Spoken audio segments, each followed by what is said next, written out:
You need tickets to that next event? We've got them. That's right, tickets.12ozsports.com. Get you to any sporting event, concert, theater event that you can think of. And the promo code 12OZ or ROME gets you an additional discount.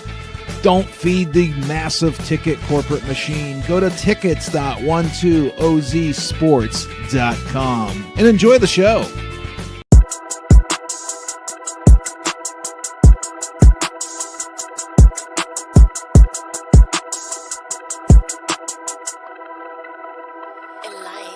My discography is a hit list. The hottest girl is on my hit list. The hottest parties, I'm on the guest list. Roll up a gram like an exam, glitz and glam.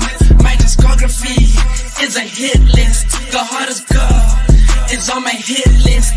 The hottest parties, I'm on the guest list. Roll up a gram like an exam, glitz and glam. Numbers going up, I need a plaque. I need diamond girls to floss like I got too much plaque. All I do is chill at the crib and kill a track. You're probably on the menu if you say you rap.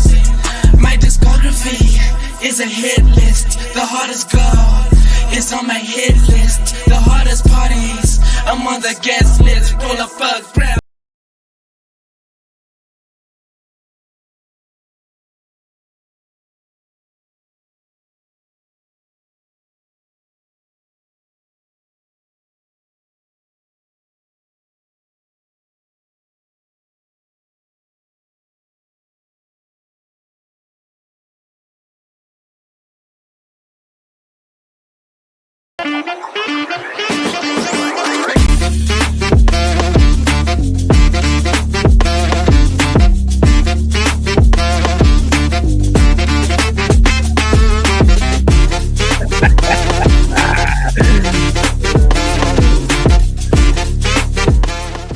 Coming at you live on 12 Out Sports, it's the director of Flight, Falcon.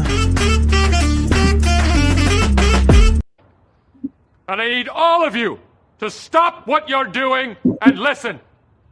Welcome in. Thursday's the new Friday. This is What Just Happened. Falcon, the director of Flight, Gamble Fella at Gamble Guy 10.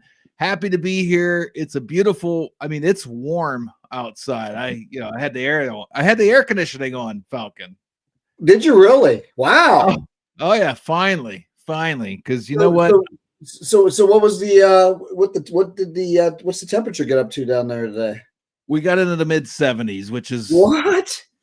Yes, but the old lady just got home from a couple overnights trip for work.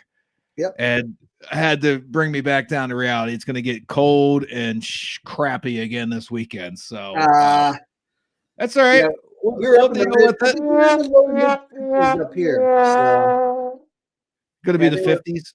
Yeah, low to mid 50s, somewhere around there. Hey, we have a fun show as usual. This is What Just Happened. Two lifelong friends. We bring comedy to sports. But before we get into it, Kai, the goalie, a friend of the network, has a great cause, 12ouncesports.com/cancer. They've raised a pretty good amount of money since he appeared on the Daily Dive. So check that out, 12ouncesports.com/cancer. I'd also like to mention Fired Up Sports has joined 12 Ounce Sports. We are very excited about this. They brought us an all-female channel. They have pro athletes on. They talk about non-sports at times, a daily soccer show. And then starting next week, Falcon, Storm and Norman Rumack, who's a Syracuse graduate, been on the radio and TV for 30 years, is going to start a show with Fired Up Sports owner Joseph Pisich. So pretty excited about that. And they're going to bring a lot of other shows too. But I know Joseph of Fired Up Sports got a lot of connections. So he actually said, Falcon, since I play tennis, we're going to hold him to this one of these days. He could probably get Andre Agassi on our show. What just happened? Wait, this show? Yes. Why would Andre Agassi want to hang out with these idiots? He'll soon find out. He'll soon find out. Oh my gosh. Wow. I have to bring at least my B+ game for that one, huh? I mean, it's Andre. I mean, he's probably seen everything. You know what I mean? That's true. uh, Great time of year. It's March Madness. You see the scores scrolling across my little window there. It looks like Iowa, Illinois plays here in just about 2 hours. My Purdue Boilermakers play at 9 p.m. tonight. March Madness is a great time, but also the thing that kicks off March Madness is baseball spring training. And oftentimes in spring training, the players are, they're not fine-tuned, but also the announcers. The announcers are sometimes in preseason form. And this might spark off a little conversation with us, Falcon, because I have something to add to what this announcer says. But just listen to what he says here first. The bottom of the fifth coming up. It's the Giants 3. The A's should still be in Oakland 1. Did you catch that? It's a little quiet. He said the A's who should be in Oakland. He said bottom of the fifth, it's the A's announcer, home announcer. And he said it's bottom of the fifth, Giants 5, the A's who should still be in Oakland 1. Yep, that's what I thought he said, who should still be in Oakland 1. So the guy's a little bit bitter still. Well, I mean, first of all, define should be. I mean, does anybody really want to be in Oakland? And then second of all,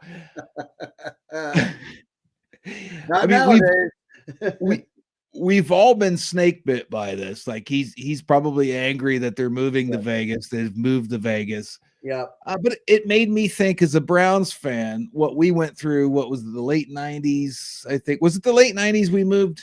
It was 95. 94, 95. Yeah. 94 was their last year. Okay, mid 90s. So it made me think like, okay, this announcer's upset. He thinks they should still be in Oakland. They've been in Oakland forever. Maybe not technically forever, but I thought to myself, like, do you like the team? Do you follow the team? You might as well not be disgruntled because the owner doesn't give two bleeps that you're mad. No, not at all. And then on top of that, I mean, the other part of that was, unless they had when they were on top of their game and had some career year, some awesome years. Outside of that, they also didn't draw attendance there very well. No, they didn't have a state of the art stadium. Oakland wasn't going to do any of that stuff. So, again, yeah, I get it, but Oakland's a shithole nowadays, right? Right. And I mean, if I was to have a one-on-one with an announcer at the bar, I'd be like, hey, I mean, I can take your side as a fan. And you and I talked about it backstage before. You didn't even know this was a topic, but we'll get into it here in about why the owners aren't motivated to make the fans happy or win games. But if you remember, Oakland was notorious for pulling off the soccer move. They would put large tarps over large sections of the stadium because they knew we're never going to sell seats there. Whereas the Phillies, even the Guardians, the Yankees, they can't put tarps over sections because they're selling all those seats. Oakland was notorious for their upper deck always having tarps on it. So, well, now the Guardians, what they've done is they've actually taken seats out and redone those sections of the stadium over time, because I think it was originally a 43,000 seat stadium and it's like 32 now, something like that. So they reconfigured it, and but I know what you're saying. They were the only team to do that. They put the tarps over everything. And if we're going to be honest, baseball's got 81 home games. I think if your stadium, unless you're a Dodgers or you're a Yankees, anything over 30,000, you're just asking to make people think you have a completely empty stadium. There's no, I mean, I would think a 25,000 seat stadium would be perfect for a mid-market team like the Pirates. I don't know what the Pirates capacity is, but They're probably in the low. I'm guessing somewhere in the low to mid 30s. It'd be my guess. Somewhere in that range. Which, when the Pirates are good, they'll draw that most nights. I would say probably in the low 30s. I mean, they would do that. I mean, the Guardians, for all those years, the 455 games home games in a row that they sold out, that was an anomaly. But during that run, it was 43,000. Yeah. Yeah. Well, that was for over 5 straight years. That was almost 6 years. That's insane. It's insane, but there was heightened excitement for the then Indians at that time. We had Murderers Row line up and we were on the move. I know, but it was just a perfect storm. And the Browns left and all that, so everything was a perfect storm. But I just remember being down there and just how incredible the atmosphere was every single time you were downtown. It was just electric. It was electric every night. but my other argument for this disgruntled announcer. Yeah. Bottom of the 5th coming up. It's the Giants 3. The A's should still be in Oakland 1.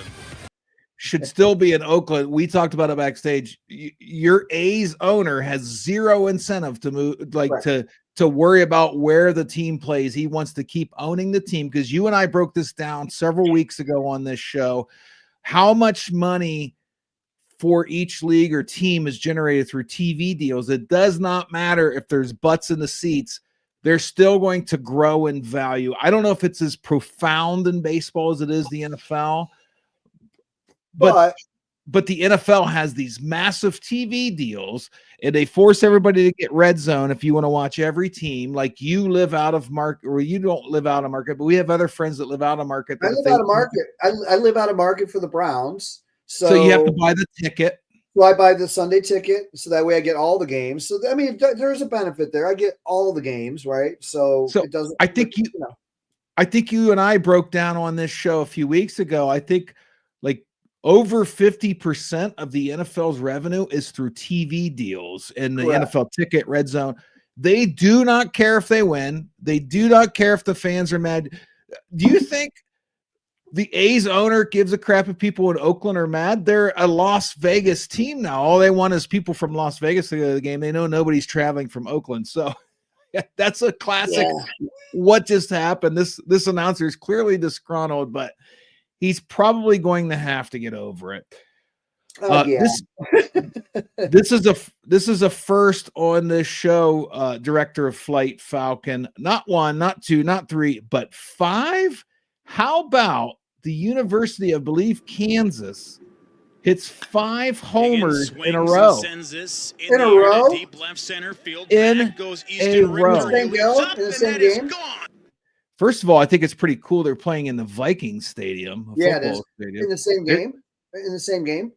5 in a row. Yeah, there's 2. In the same game, or was it over 2 games? No. There's 3. Wow. Holy shit. Are you kidding me? Now, look what inning this is in. This is only in the 3rd inning, so they're deep in the board. Oh, my God. And that one, he just fucking tore into that one like a sledgehammer. Jesus. They're using aluminum bats, too, but still. There's no outs. So those were. Oh, my God. And that last one they're all like, no doubt. They're tower shots every single. Well, 5 of them. The first one was close, I think. Let's see. Okay, maybe, but the rest of them were no doubt. Yeah, no, you're right. The first one was a lot closer. Yeah, second row. Second row. Rest of them, they were no doubt. What just happened? 5 in a row. I mean, yeah, and that's another example of why the NCAA needs to adopt the MLB rule of having wooden bats. I think that needs to. Yes. I mean, I've seen so many close on the buzz towers, and now it's getting ridiculous. And the speed that gets generated off of that, and so close together with non-wood bats, it's just getting dangerous, man. Like, I just don't want to see somebody take one to the melon, to the eye socket, go blind, or die. I just don't want to see that happen. That's all.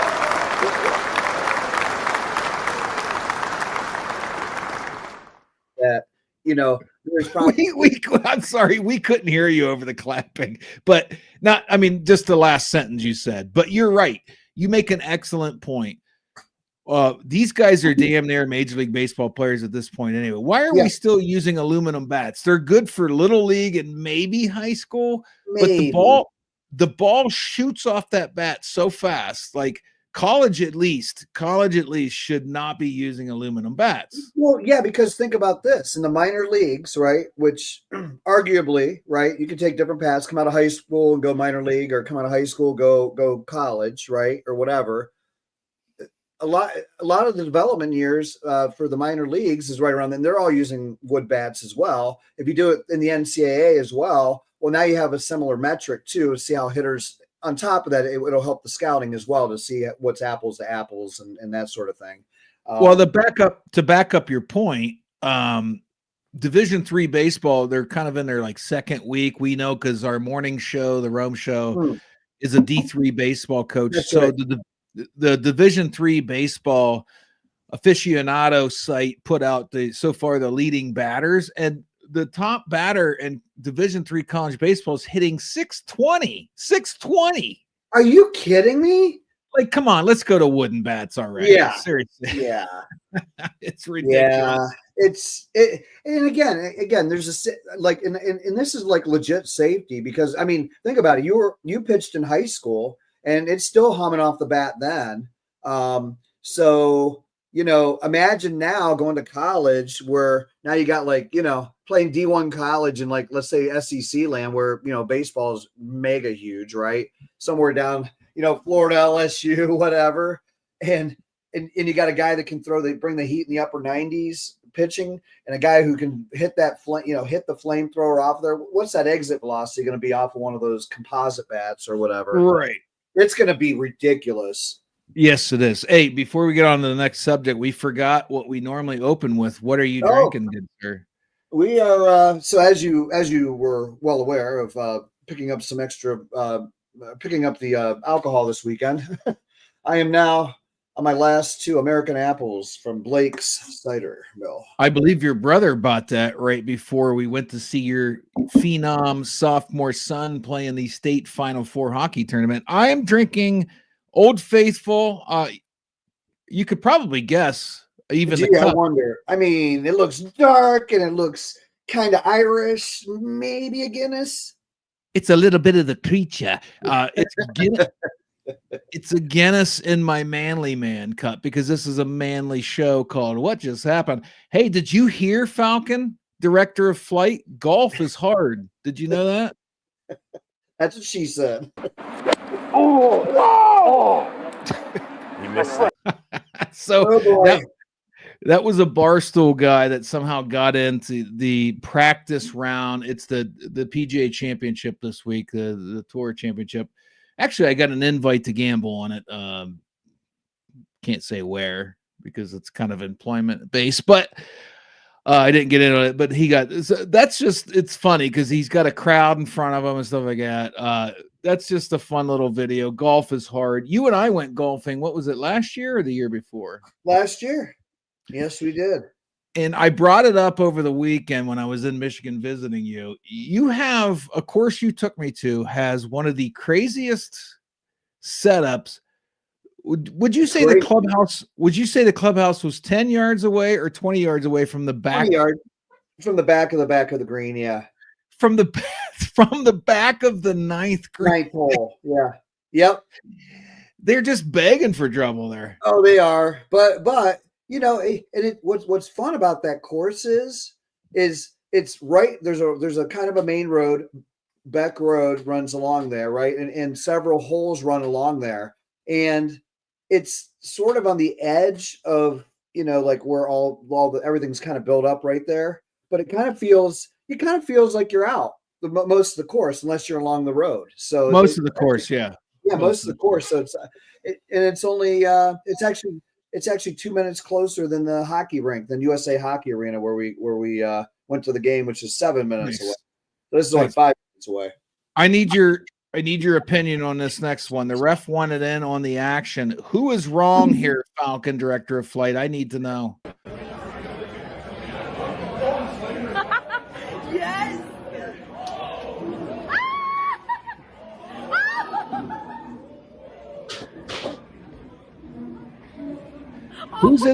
Who's in the wrong here? A ref gets in a fight with a player. What just happened? What just happened?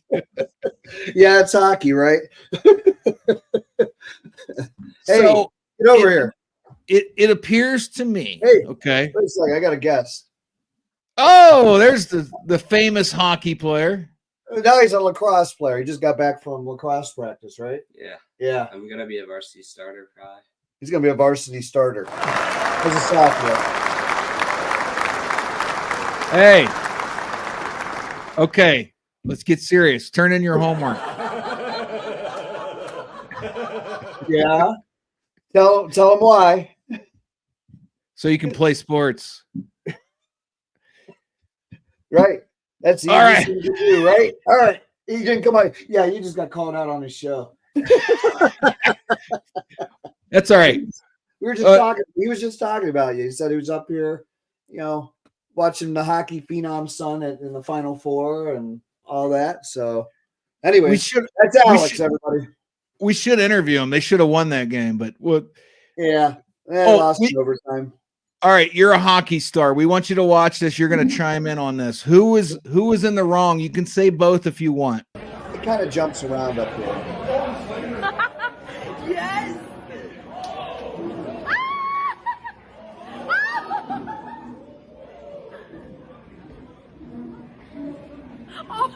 The ref charged him. Yeah, it looked like the ref came at him first. So the ref was trying to keep him off the ice. He wouldn't obey the ref's orders. They started shoving each other. But I mean, if we're going to be honest, the ref is the first punch thrown. Yeah. So guess what? The whatever the guy does to the ref, there should be no repercussions for it at all because he's defending himself at that point. Yeah, that one's that one's on the ref. He used to be a ref too. So yeah. Well, the ref didn't get a suspension. The player got suspended 7 games, I've heard. So and the ref didn't get anything? No, because are you kidding me? The player wasn't obeying the orders of the ref to get off the ice. I get that, but the second part of that where the ref comes to him, he should get something. Yeah. I mean, I don't know. It's just like I feel like you need to see a little bit earlier in the video, like before that. Like even though there's not much before that, like you need to see what happened right before that. Yeah, maybe, but still, the ref came at him, and he charged him and threw the first punch. So I'm gonna say it's me. Maybe it's me. Who knows? You were freezing up on me, but I think we're okay now. Yeah, I mean, the ref got pushed, and I think that pissed him off. So then, but you can't throw a punch as a referee. There's just no way around it. You can't do it. No, not at all. Right. Keep Alex here for a minute. I want him to see this because this is a high school video. He's kind of glitches when we're watching it, though, on our end. It's the internet, yeah. And it might be on your side because I told you freeze every week. This is a high school track and field meet. Junior Kaylin Tucker was running the second leg of the 4x200 relay in the Virginia State High School League Championships when the shocking incident happened. That's when she hit me with the baton. Watch again as you see the two sprinters running side by side as they round the corner with Kaylin on the outside, Kaylin's mother cheering her on. Just as Kaylin is passing the other runner, the athlete swings her baton, striking Kaylin. I just felt a bang on my head, and then I fell off the track immediately. Kaylin dropping her baton and reaching for her head. The whole Coliseum pretty much gasped. I just jumped up out of the bleachers immediately and ran to her on the main floor. The 16-year-old.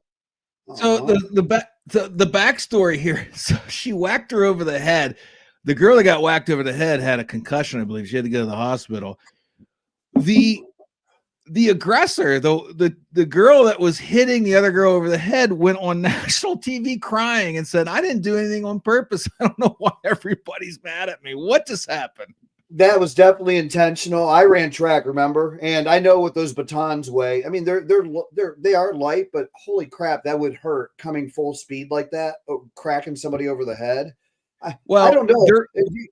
And I will tell you that there is definitely intent sometimes, and especially in any of the 4x100, 4x200, the sprinters ones, they usually got a little bit more amped up. Oh yeah, you're messing with dudes to try to do it, but whacking somebody over the head. Yeah, I saw that clip on TikTok of the girl crying. She said that she got hit her arm and she got off balance and waved it over and hit her. Yeah. It hit her on accident when she got off balance. You fucking windmilled her like Yeah. I don't know, dude. Hey, I mean, look, officer, I was off balance. I happened to punch the guy in the face 5 times, but I was off balance. That's why.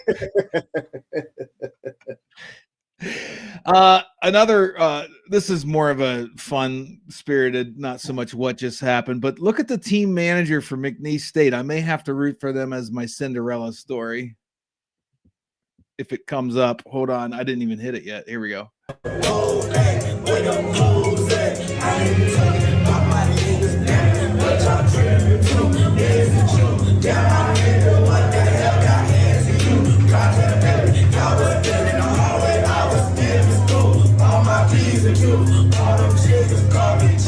Now I want you to look at, hold on. I'm going to root for this team. Look at the guy on our left. That's called swag. He's walking like that. That's called swag right there. He's just I saw that guy as well. That's probably your favorite too, huh? Yeah. I like that. All right. I got one more for the hockey star because this is a hockey. That was fast. That's what she said. Alex, you're sophomore in high school. We got to be careful on this show. No, he's heard way worse and probably done way worse. This is not dirty though. Have you seen a quicker goal? 4.5 seconds into the overtime. What? I think that has to be the quickest one I've ever seen. Especially in the NHL. Yeah.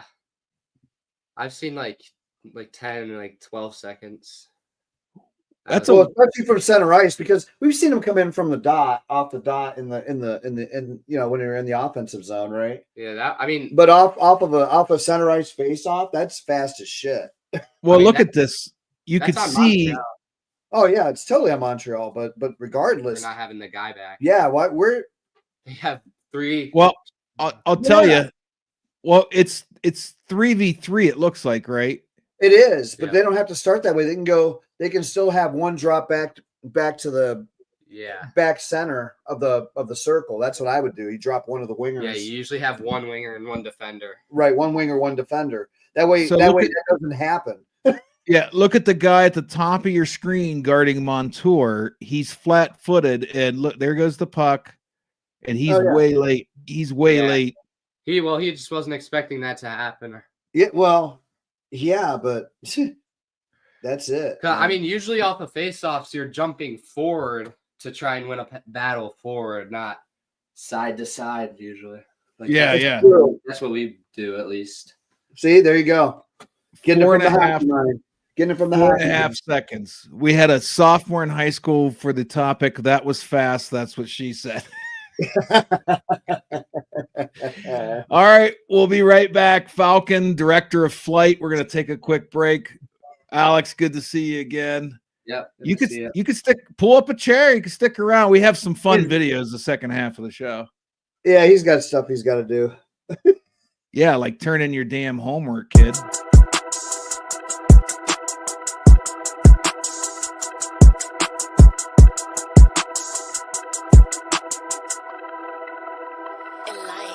My discography is a hit list. The hottest girl is on my hit list. The hottest parties, I'm on the guest list. Roll up a gram like an exam, glitz and glam. My discography is a hit list. The hottest girl is on my hit list. The hottest parties, I'm on the guest list. Roll up a gram like an exam, glitz and glam. Numbers going up, I need a plaque. I need diamond girls to floss like I got too much plaque. All I do is chill at the crib and kill a track. You're probably on the menu if you say you rap. My discography is a hit list. The hottest girl is on my hit list. The hottest parties, I'm on the guest list. Roll up a gram like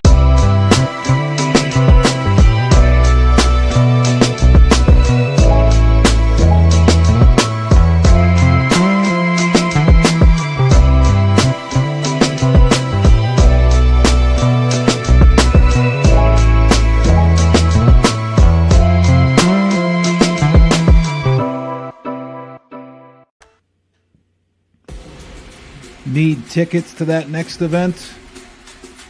Well, at 12 Ounce Sports, we've got them with soccer anywhere in the world. Tickets to any venue, any sport. Want to go to NCAA or NFL football matches? We've got them. Yeah. Baseball at every level. Every Power 5 matchup is available. Don't forget, costumes and paint are optional. What's that? You want to go to Broadway? We have those too. Want to jam out? Every concert, every artist. That's right, at 12 Ounce Sports, we've got the tickets for less. 12ozsports.com/tickets. That's 12ouncesports.com/tickets.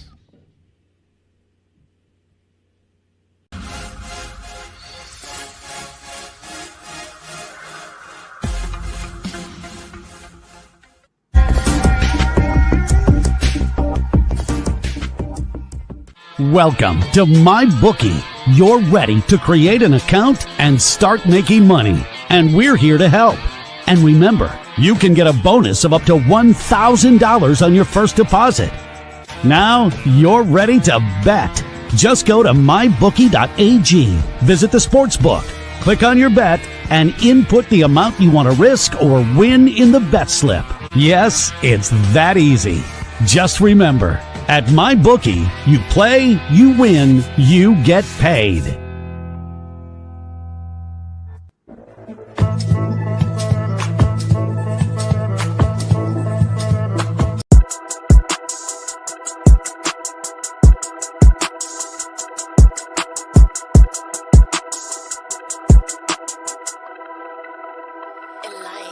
My discography is a hit list. The hottest girl is on my hit list. The hottest parties, I'm on the guest list. Roll up a gram like an exam, glitz and glam. My discography is a hit list. The hottest girl is on my hit list. The hottest parties, I'm on the guest list. Roll up a gram like an exam, glitz and glam. Numbers going up, I need a plaque. I need diamond girls to floss like I got too much plaque. All I do is chill at the crib and kill a track. You're probably on the menu if you say you rap. My discography is a hit list. The hottest girl is on my hit list. The hottest parties, I'm on the guest list. Roll up a gram like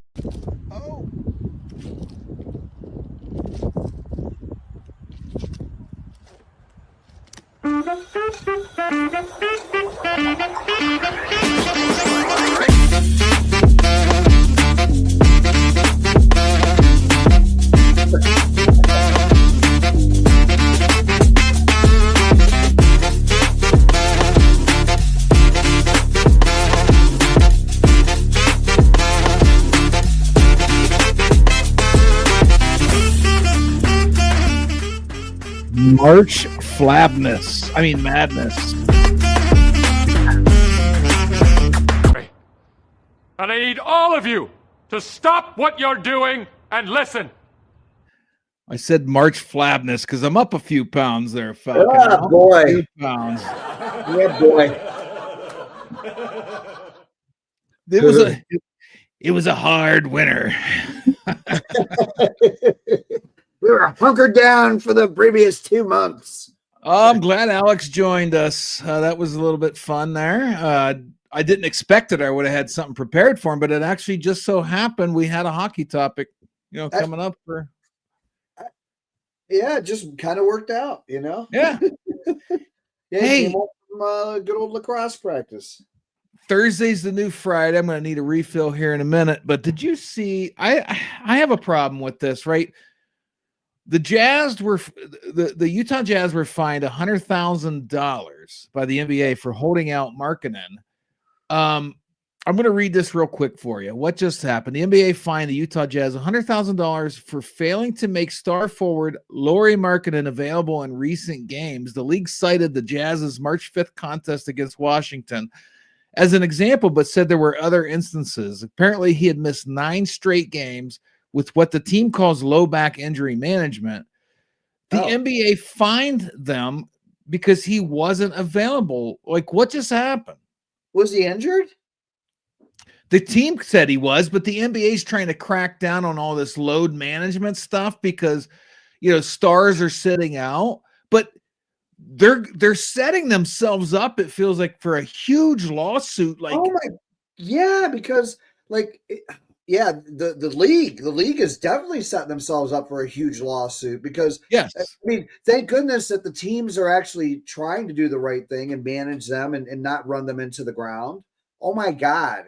Like, that's the dumbest thing I've ever heard of. They need to look into that. Player safety and all that shit should be, a pretty high priority, right?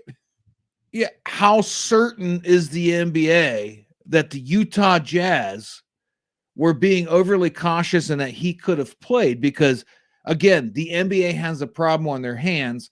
Fans are complaining, media is complaining that players are just taking games off. But if the team said this guy has a lower back injury and the NBA says, no, we think he should play, and he goes out there and ruins his career, the NBA is screwed, right? Oh, yeah. Marketing and the team itself could probably make a ton of money, would win in a litigation against the league because they're saying you're butting into shit that we're managing this because his back was jacked up.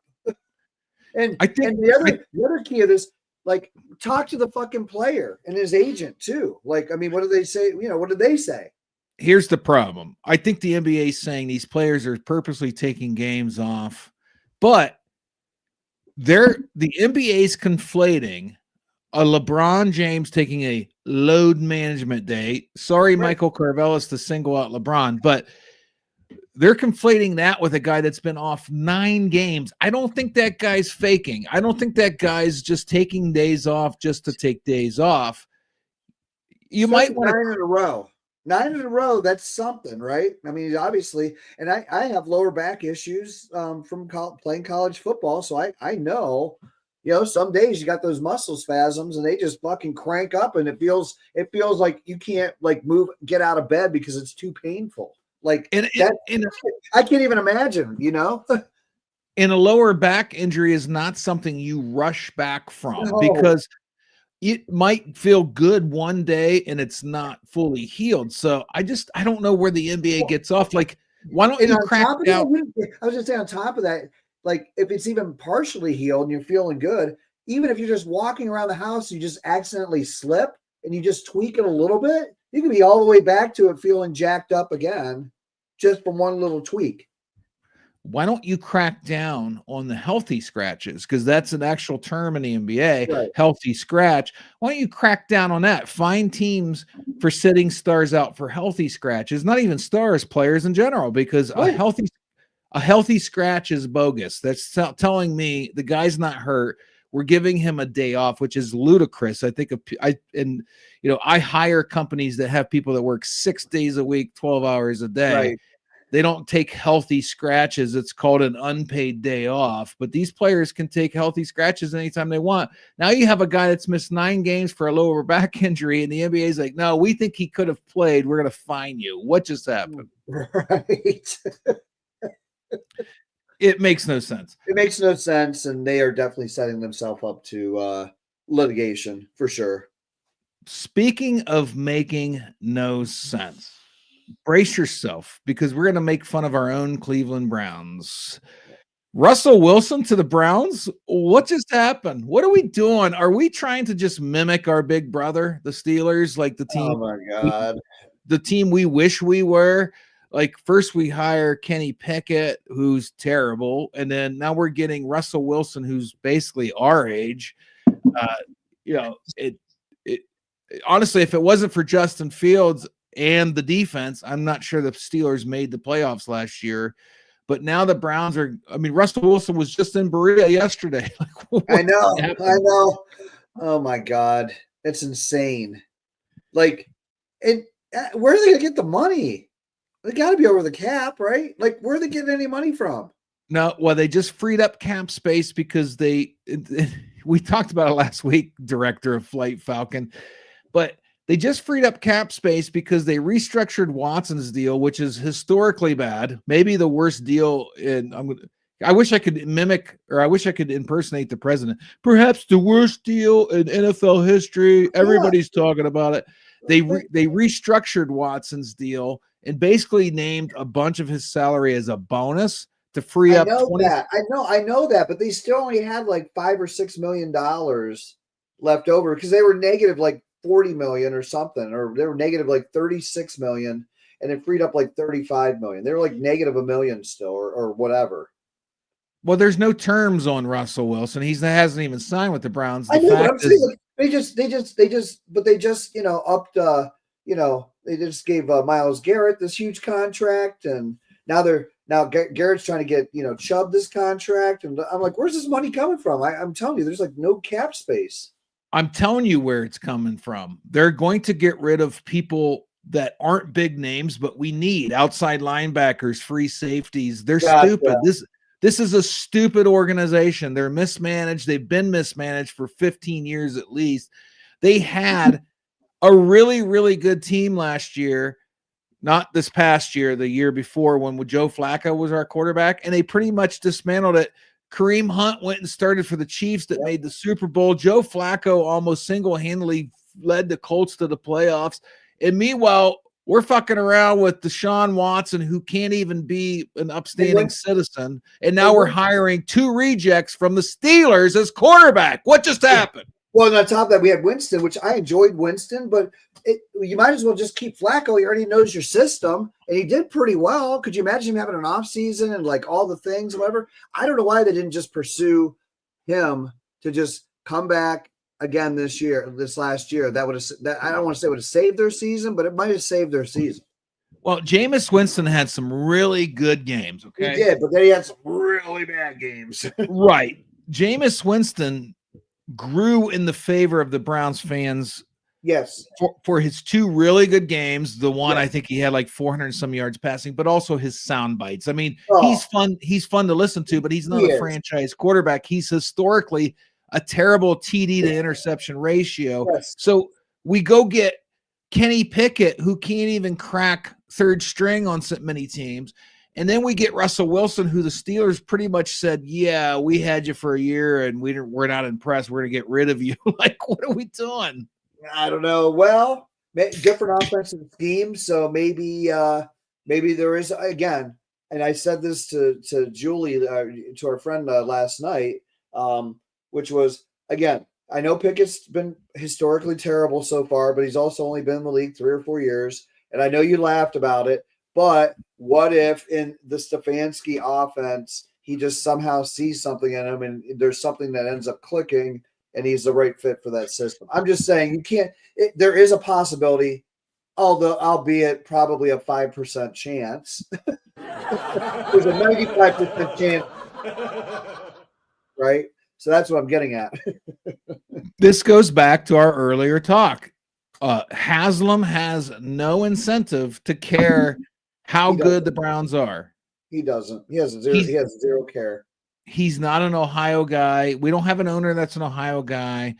He doesn't care. It's a business. And that's what fans are going to just have to cope with is the NFL is a business. The Browns have over doubled in value since Haslam took over. Don't expect change.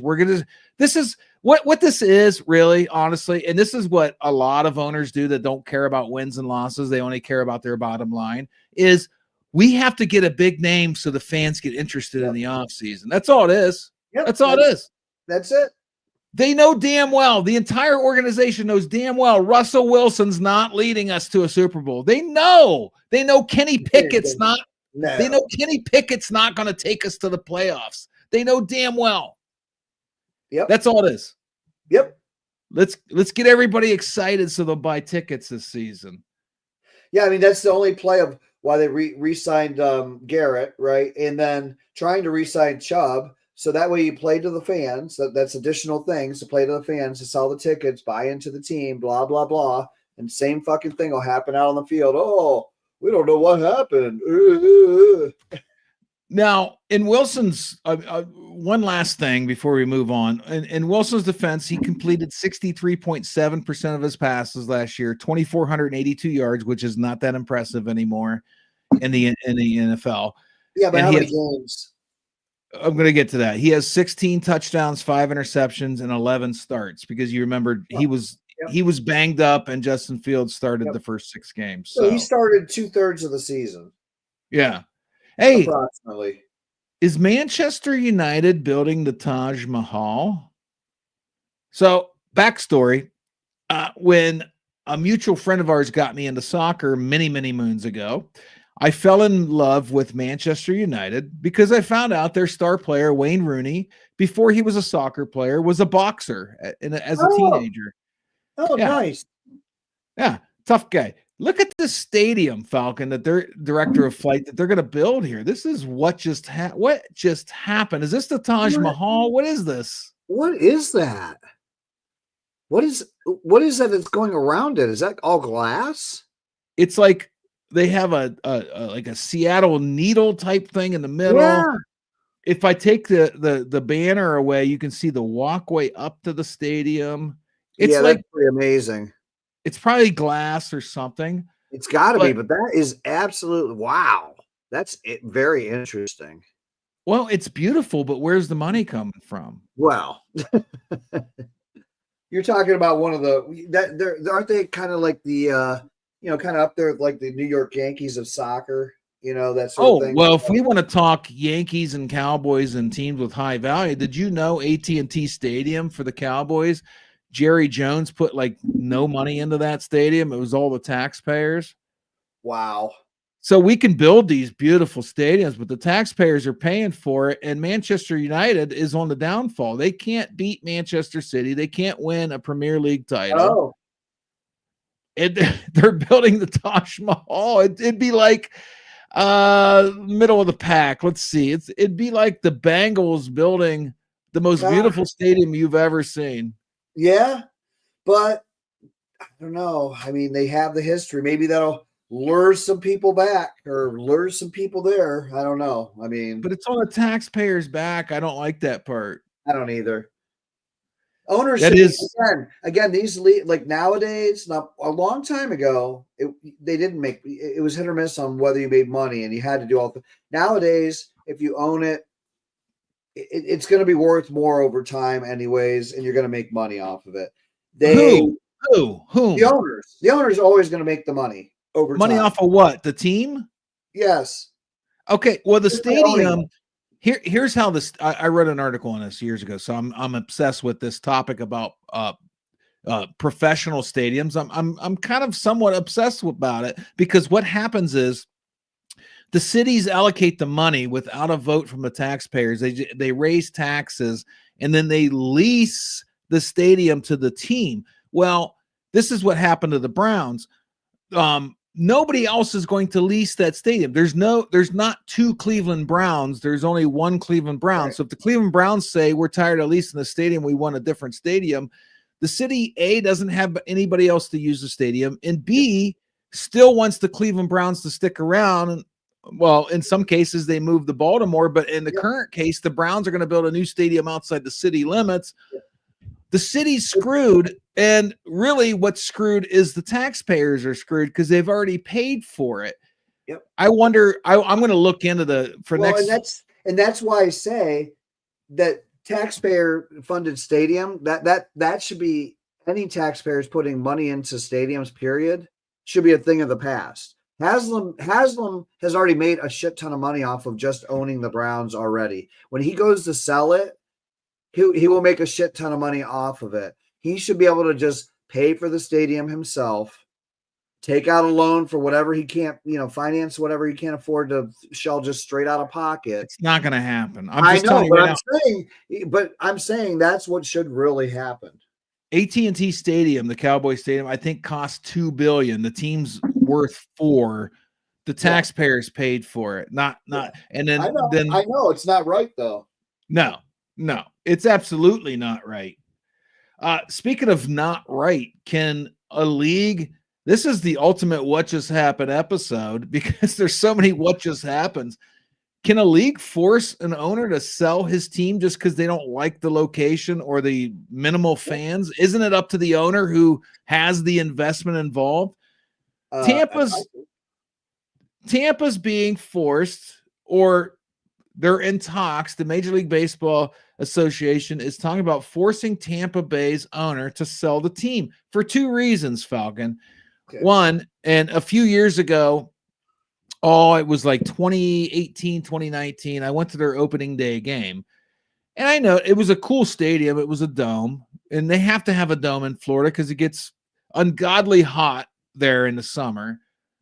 But the stadium was aging a little bit, and it was opening day. I decided to go to the game at like 9 a.m, and I went on an app, and I got box seats 9 a.m. of opening day that started at 1 p.m. So basically, Tampa Bay doesn't get big crowds. Okay.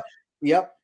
Major League Baseball has a problem with this, an aging stadium and always empty stadium games of a team that's actually pretty competitive.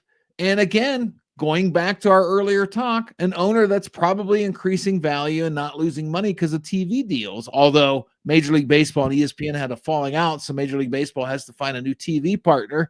But all that aside, what right does the Major League Baseball front office have to force this owner to sell his team? None, unless they're doing illegal activities or, that sort of thing, blah, blah, blah, right? Whatever. There's probably rules around that says, hey, if you do these activities, you can no longer, own the team. But outside of that, no, they can't do shit. The audacity of the MLB to try to make this guy and where are you going to move? Like, you're going to take it out of Florida? Like, where are you going to put it? It seems unfair. Like, now the owner will likely make money off the sale, but maybe the owner doesn't want to sell. Maybe the owner has projections to where 10 years from now he can 5x the value. Like, again, these owners are investors. They don't care about wins and losses. And if you set your system up, and Major League Baseball is not the same as NFL. They don't do, it's not socialist. They don't share the revenue. But if this owner says they do share a certain percentage of it, probably TV deals, but other than that, yes. But other than that, like, this owner is probably thinking, I spent the money on this team. I'm making a profit every year. I don't care if there's 5,000 people in the crowd and my stadium's getting old. I'm still making money off of this team. Who are they to make me sell it? Even if I'm going to make a profit, because I can 5x it 10 years from now. Right. Exactly. I don't get that. Which is crazy, because MLB's wrapped up in a little bit of turmoil with ESPN right now, because ESPN paid like $300 million for the rights to MLB, and the two are arguing. Bud Selig, the commissioner of the MLB, has just fired ESPN, I think after this season, saying that ESPN doesn't focus enough on baseball. They don't do all the cool things that they do for the NFL and the NBA. Meanwhile, ESPN allocated $300 million to the MLB.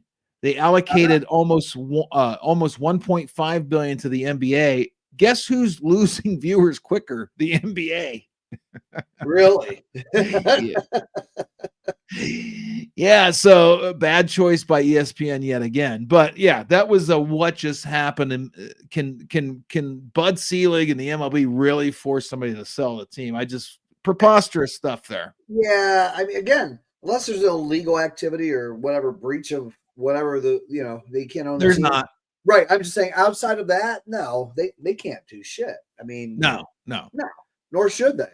It's bullshit. I mean, they can do as you said. They could put so much pressure on the owner that he just says, you know what, I want to get out of this. So speaking of money and sports and what just happened, it's kind of a similar tone. This entire evening kind of had a tone wrapped around financials and sports. So I apologize. We're going to end on something lighthearted, but Myles Garrett must be okay with mediocrity all of a sudden, because he had all these complaints with the Browns about, we'll pull it up, competitiveness, front office, fans, ownership, all that stuff was leaking out of Myles Garrett's soul. And then boom, we're going to slap some money on you. I'll stick around. Hey, you know what? Who's he been talking to, and who's his agent now? So it's all about LeBron, buddy. He talked to LeBron, LeBron said, well, put the pressure on them. Whatever it is you want, it's either going to be solved by they're going to get the people in place, or they're going to give you the money. One of two things. Did you just say LeBron's his agent? No, his agent is LeBron, the agency LeBron owns, right? His agent is part of that agency. And he also got that's when he started flipping all this stuff. And when he came out with it, he'd had a conversation with LeBron a few weeks prior. And that's when he said, well, I'm going to take my talents elsewhere. Go ahead and trade me, basically.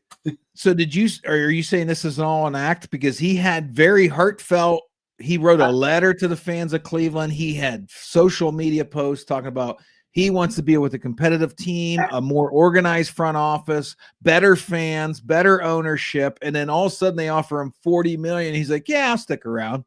Yeah. I'm just saying. Offer you a nice egg in this trying time. I'm still saying LeBron forced that and said, you need to go out there and say, I want to be traded. You're going to, and you can say why, but you're either going to get traded and you're going to go to a team that's going to compete, or you're going to be the highest paid player in the NFL. Both are good situations for you. That's probably the advice that he gave him. Yeah. Is what I'm getting at. The bottom line is money talks. Right. Jose Altuve for the Houston Astros, aging a little bit. He's been around for this great run by the Astros. Yep. But they have young talent. He's getting older. Ooh, Texas beat Texas A&M in overtime. March Madness. Oh. He's aging a little bit, and maybe not as quick. Fleet of foot. So they put him in left field. Falcon, it's not going so well for him out in left field. Let me find the video. I think this is it. Why wouldn't they put him at second base instead? Watch this. Watch this beauty. This looks like a high school outfielder. Uh-oh. Oh, boy. Oh, boy. Then he stops playing. He stopped playing. What? Oh, my. I'm going to pause it. So he thought it was going to go over the wall. Watch where it bounces. Right at his heel. You can barely see it because it's the video. Yep, I see. Yeah, it's. But then he stops. But then he stops playing. Yeah, why did you do that, dude? I mean, I know it's spring training, but Jesus, dude, you're a veteran. Needless to say, I don't think it's working out there. Yeah. Last one. We're under 3 minutes. What goal are you guarding? Now, I apologize to the ladies in advance. I saw this on Instagram today. This is all female goalies. We're not trying to single out females. I just thought the director of flight, the Falcon, would love this video. I love soccer. I think you like soccer. Let's just soak this all in real quick. Oh, where's she going? Wait, I got to go back. What is she doing? Wait, what? Wait, what? So what? I think she thought the goal was to her right. It was actually to her left. I don't think she knew where she was on the field. It gets better. Not. Oh my gosh. It gets better. Oh boy. Oh boy. That's going to leave a mark. Oh my. Whoa. What's going to happen here? Oh boy. Oh, no.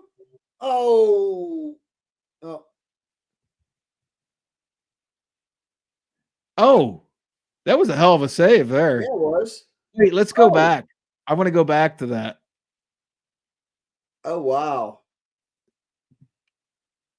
That is a hell of a save. Wow. What? What just happened? What just happened? Wow. That's the only time I've ever seen that happen, ever.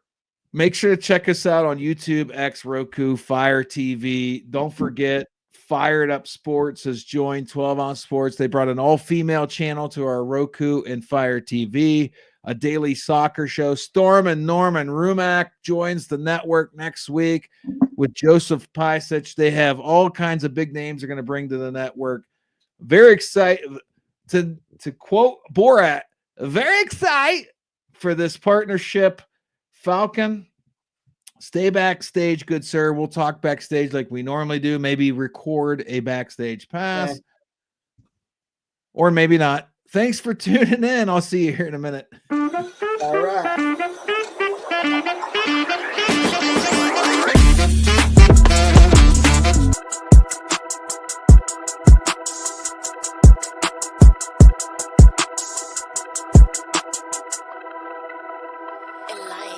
My discography is a hit list. The hottest girl is on my hit list. The hottest parties, I'm on the guest list. Roll up a gram like an exam, glitz and glam.